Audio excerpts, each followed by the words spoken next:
TikTok, platforma më e njohur e rrjeteve sociale mes të rinjve, nga sot nuk mund të hapet më në rrjetet mobile në Shqipëri.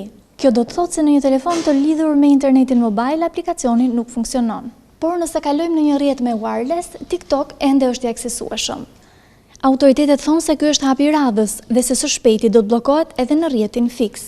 Brëm në orën 12 të natës është finalizuar faza e parë e mbylljes së TikTokut në rrjetin mobile. Faza e radhës është mbyllja e TikTokut në rrjetin fiks. Do implementojmë tashmë masa të tjera teknike shtesë. Eksperti pranë Autoritetit Kombëtar për Sigurinë Kibernetike bën thirrje për kujdes ndaj përdorimit të VPN-ve falas si mënyrë për të hyrë në TikTok, pasi ato mund t'i ekspozojnë përdoruesit ndaj sulmeve të hakerave.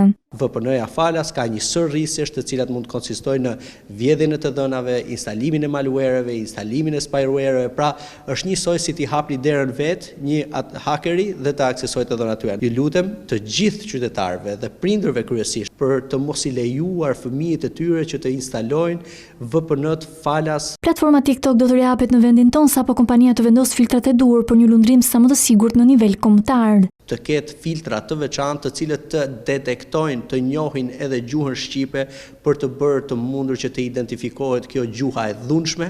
Mbyllja e TikTokut edhe në rrjetin fiks për të shkuar kështu në bllokimin përfundimtar të tij mund të kërkojë të paktën edhe një javë kohë.